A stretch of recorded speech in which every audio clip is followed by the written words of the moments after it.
우리는 매일 공기를 호흡하고 물을 마시며 살아갑니다. 우리의 삶 속에서 크신 하나님의 은총을 받고 있습니다. 하나님은 우리를 눈동자같이 보살피십니다. 심지어 우리가 어떤 어려움 가운데 있다고 할지라도 그때도 우리는 하나님의 은혜 안에 있습니다. 그래서 사도 바울은 데살로니가전서 5장 16절과 18절에서 항상 기뻐하라, 범사에 감사하라 라고 권면했습니다. 성도가 당하는 모든 일과 그가 처한 모든 환경은 모두 다 하나님의 섭리 안에 있습니다. 그러므로 그 하나님의 섭리를 인정하고 믿는 성도라면 누구나 항상 기뻐할 수 있고 범사에 감사할 수 있습니다. 본 시의 저자는 하나님의 은총을 찬양하고 있습니다. 우리는 이 찬양을 통해서 그동안 우리 자신이 하나님께 대한 감사와 찬양이 얼마나 인색했는지에 대해 반성해보는 계기로 삼으면 좋겠습니다. 그리고 이제부터는 우리도 시인처럼 늘 감사하고 찬양하는 삶을 살았으면 좋겠습니다. 이제 본문에 나오는 시인의 찬양을 살펴보면서 함께 은혜를 받겠습니다. 1절을 보면 시인은 찬송이 시온에서 주를 기다린다고 말합니다. 원어를 직역하면 시온에서 침묵의 찬송이 주께 이사옵니다 인데 이것은 하나님의 백성이 하나님께 찬송을 드리고 싶은 마음을 표현합니다. 그리고 사람이 서원을 주께 이행하리이다 라는 말씀이 나옵니다. 하나님께서 다윗 자신에게 특별한 은총을 베푸신 일로 인하여서 하나님께 감사하는 의미에서 하나님께 이전에 서원했던 바를 실천하겠다는 의지를 나타낸 것입니다. 자, 그렇다면 시인은 하나님으로부터 어떤 은총을 받았을까요?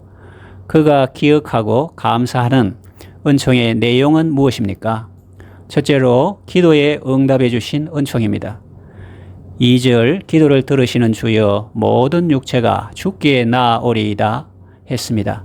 다윗이 이처럼 표현할 수 있었던 이유는 그가 실제로 하나님에 의한 기도 응답을 체험했기 때문입니다. 그는 사울과 압살롬을 비롯한 많은 대적으로부터 쫓길 때 하나님께 자신의 구원을 위해서 간절히 기도했습니다. 그리고 그 기도에 대한 응답을 매번 받았습니다. 모든 육체가 주께 나아오리이다. 여기서 모든 육체는 혈통이나 신분의 구별 없이 하나님에 의해 선택된 사람의 총체를 가리킵니다. 모든 육체가 주께 나온다는 말은 사람들이 하나님을 자신의 구원자로 삼고 구원자이신 하나님께 경배하며 자신들의 필요가 채워지기를 기도하는 것을 가리킵니다. 성도들에게 기도드릴 분명한 대상이 계신다는 것은 너무나도 복됩니다. 곤고할 때에 진심을 털어놓고 위로를 주고받을 수 있는 사람 친구가 있기만 해도 그 인생은 외롭지 않을 것입니다. 하물며 하나님은 우리의 기도를 헛되이 듣지 아니하시고 자녀들이 간구하는 바를 모두 응답하시며 그들의 필요를 온전히 채워주시는 분이시니 그 하나님께 아뢰을 수 있다는 것은 얼마나 큰 복입니까? 성도는 자신의 필요에 의해 기도할 때가 많이 있습니다. 그 기도 내용의 대부분은 고난이나 질병 또는 가정적인 문제입니다. 그것들의 해결을 위해 기도하는 것입니다. 사도 바울도 자신의 질병 치료를 위해 기도한 적이 있습니다. 성도가 자신의 문제 해결을 위해 기도하는 것은 어쩌면 지극히 당연합니다. 그러나 무엇을 먹을까, 무엇을 입을까 하는 생활의 염려를 위한 기도는 성도에게 합당하지 않습니다. 예수님은 이런 기도를 이방인이 구하는 것이라고 말씀하셨습니다. 그런데도 어떤 교회에서는 이런 기도를 권장하고 있습니다. 그러면 그 성도들에게 영적 성장이 없습니다. 우리는 고아의 아버지라고 하는 조지 뮬러 목사님처럼 우리 기도의 제목이 성경적으로 합당한지 먼저 생각하며 살펴본 후에 기도해야 하겠습니다. 그래야 하나님이 기뻐하시고 또 응답해 주십니다. 그리고 기도에 대한 응답이 있으면 더욱 하나님을 찬양하며 하나님께 영광을 돌려야 합니다. 이런 자세를 이 시의 저자가 잘 보여주고 있습니다. 둘째는 죄를 사해 주시는 은총입니다. 3절 죄악이 나를 이겨 싸우니 우리의 죄과를 주께서 사하시리이다 했습니다. 우리가 죄의 용서를 받을 수 있다는 것은 특권 중의 특권입니다. 우리 인생은 본질상 죽을 수밖에 없는 죄인입니다. 주홍같이 붉은 그 죄를 무엇으로 깨끗하게 할 수 있겠습니까? 지우개로 지울 수 없고 세탁기로 빨래할 수도 없습니다. 율법을 엄격히 적용하면 죄를 지은 자에게는 죽음이 불가피합니다. 로마서 1장 32절 그들이 이 같은 일을 행하는 자는 사형에 해당한다고 하나님께서 정하심을 알고도 자기들만 행할 뿐 아니라 또한 그런 일을 행하는 자들을 옳다 하느니라 했고, 로마서 6장 23절 상반절에 죄의 삭선 사망이라고 했습니다. 그러나 하나님은 우리에게 죄 사함 받을 수 있는 길을 열어주시고 깨어진 언약 관계를 회복할 수 있게 해주셨습니다. 이 얼마나 감사한 일입니까? 우리는 이 은총을 힘입어서 날마다 깨끗하고 거룩하고 건강한 삶을 살아야 하겠습니다. 다윗은 자신의 죄와 고통으로 인해 밤마다 눈물로 침상을 띄우며 요를 적셨습니다. 이처럼 죄에 대해 민감한 성도가 성숙한 그리스도인입니다. 그런데 요즘 우리 한국 교회는 다윗과 같이 죄에 대해 민감한 성도가 적은 것 같습니다.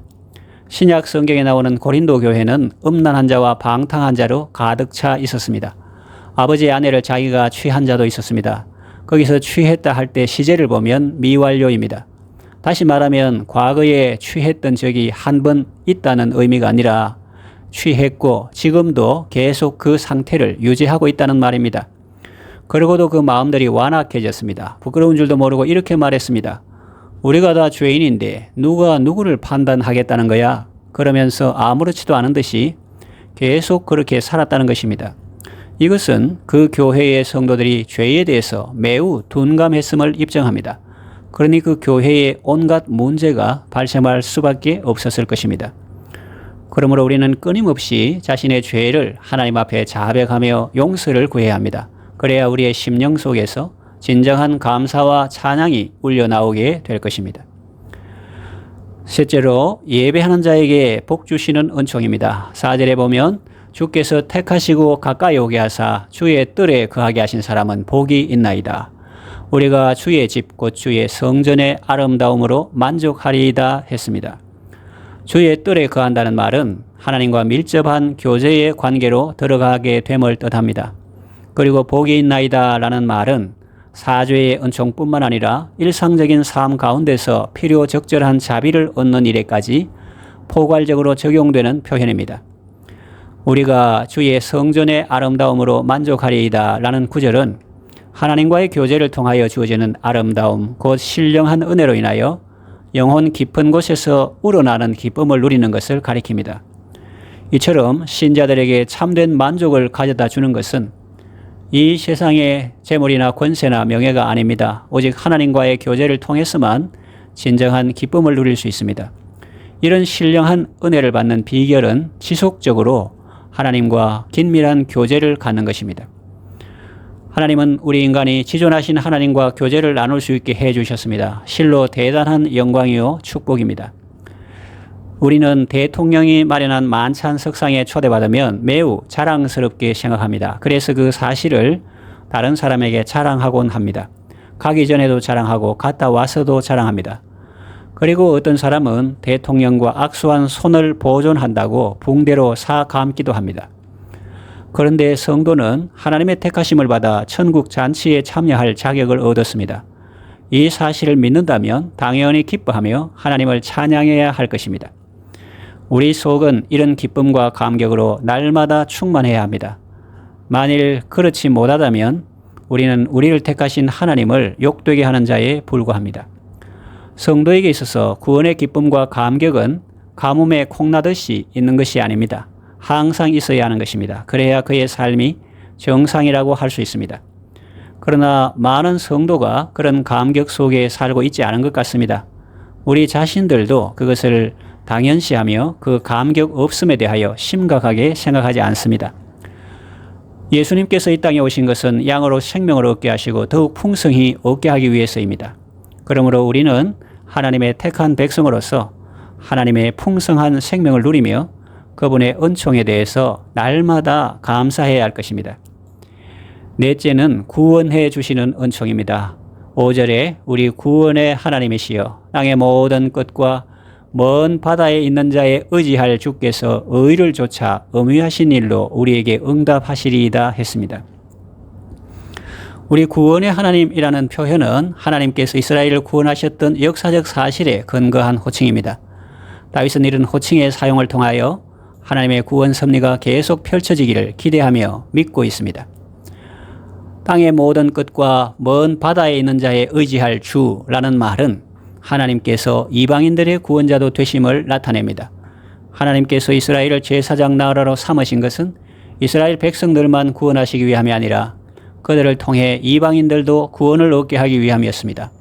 이스라엘은 이것을 오해하여 단순히 선민 사상에 안주했던 것입니다. 의를 조차 엄유하신 일로 우리에게 응답하시리이다 라는 말씀은 하나님께서 자신의 택한 백성들을 초자연적인 기적을 통해서 구원하실 것을 의미합니다. 하나님은 우리를 모든 올무와 위험에서 구원해 주십니다. 다윗은 수많은 위기와 환란을 겪었지만 그때마다 하나님의 크신 능력으로 구출되었습니다.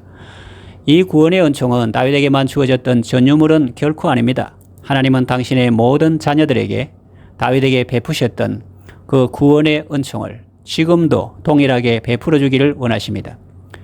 이제 말씀을 정리하며 요약합니다. 우리는 하나님의 은총 속에 살고 있습니다. 하나님은 우리의 기도를 들어주시고 죄를 용서해 주시고 예배의 삶을 통해 복을 받게 하시고 여러 가지 올무와 위험에서 구원해 주셨습니다. 우리는 이 사실을 늘 기억하고 언제나 감사하고 찬양하는 삶을 살아야 하겠습니다. 이런 찬양이 우리에게 없다면 무엇보다 먼저 회개하며 하나님의 은혜를 간구해야 합니다. 하나님께서 우리에게 주신 은혜에 대한 감격을 우리의 대적인 사탄에게 빼앗기지 않도록 기도해야 합니다. 그때 우리는 하나님을 향해 심령 깊은 곳에서부터 우러나오는 찬송을 부를 수 있을 것입니다.